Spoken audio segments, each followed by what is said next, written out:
Alright, so today we're going to go ahead and finish cleaning our valve covers and paint them. Tape them off and paint them. So I'm going to go through that. Okay. First thing you're going to have to do is get you to something to hold some water. Definitely going to want some water. And in that water you're going to want to put a little bit of soap. So just pop a little bit in there. That's all you want. Just a tear. You're going to want a little sanding block. Now I'm going to use this little cheap sanding sponge, an abrasive sponge, whatever you want to call it. It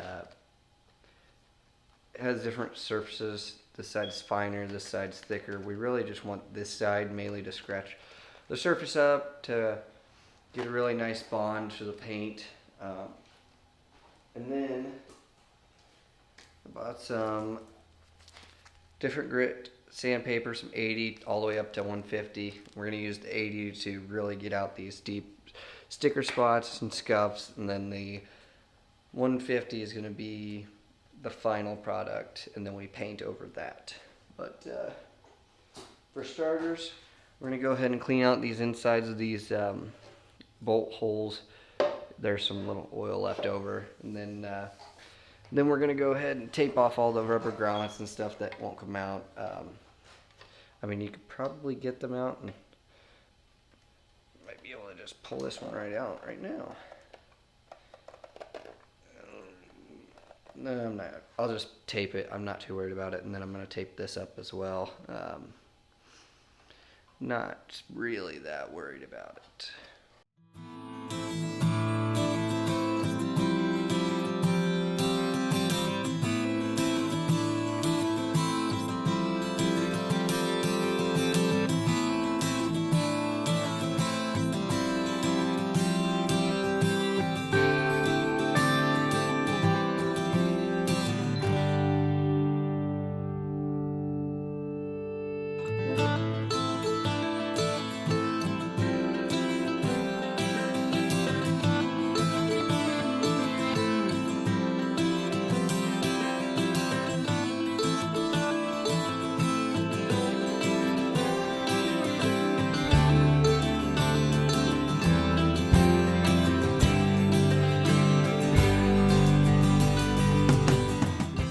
Okay, now we're going to go ahead and degrease it, get it ready for paint.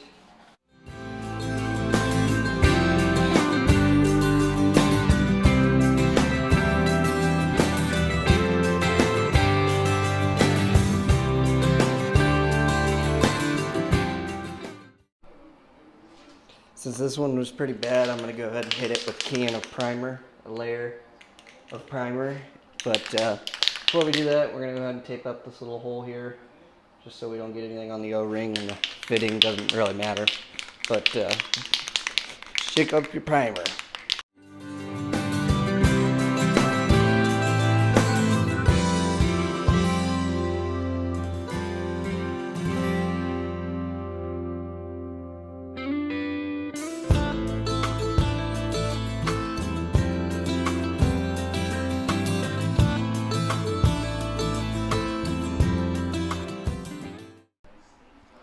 Get to spraying.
I wanted silver, but they didn't have silver, so what we're going to use is this,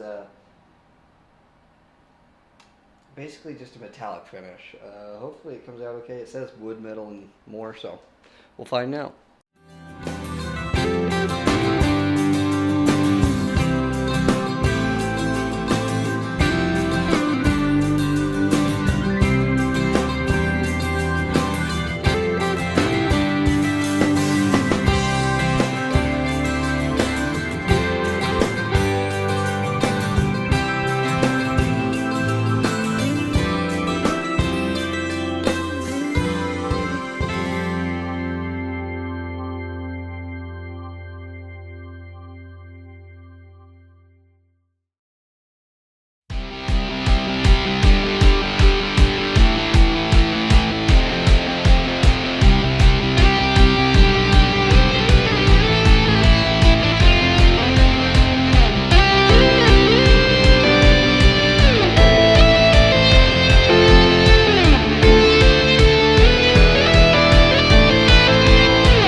Alright, now I'm going to spray the clear over the top of this, and then we'll be done. We'll put the heater back on it, we'll be done.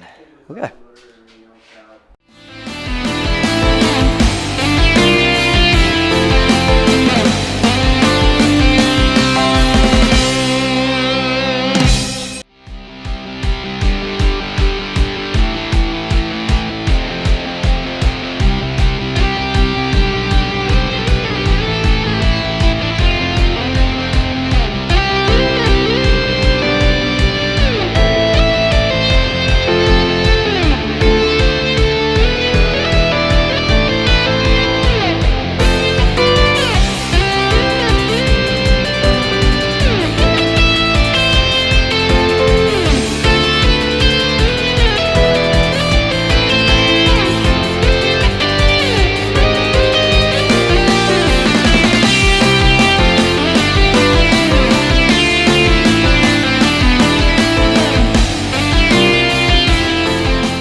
Well, they still look good, but one thing I did learn is if you're using this clear, is just, I've never sprayed it out of a can before. I've always used an actual paint gun. Just be very careful because, yeah, I sagged the crap out of it on this one on just the first pass. But, I mean, it still looks good. This one came out okay. There's a little bit of sag there. It's going to get dirty again anyway, so I'm really not too worried about it. But, yeah. It looks good. It looks very clean. I mean, the paint, I'm very surprised out of a spray can to come out this good.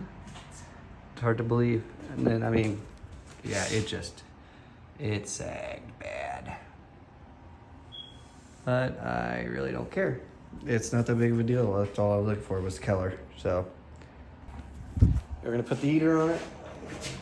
Probably not smart idea to do that, but I'm just gonna toss this heater right here, let it bake for a little bit. Now that my garage is pretty much all aired out, I'm gonna close the garage door down, not all the way, just about there, and then clean up a little bit. Well, I think depending on how irritating it makes me, I'm probably gonna re-scuff them, spray them, just a light coat, and then re-clear them. But for now, I'm gonna leave them because it doesn't bother me all that much. But Yeah, it got much worse.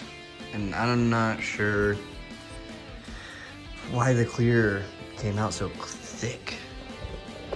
Because I'm just not used to spraying in a can. I'm normally spraying with a gun, but yeah, it came out pretty thick. So I'll probably respray, and re-clear them eventually. But for now, that's it. That's how I did it. Let me know what you think.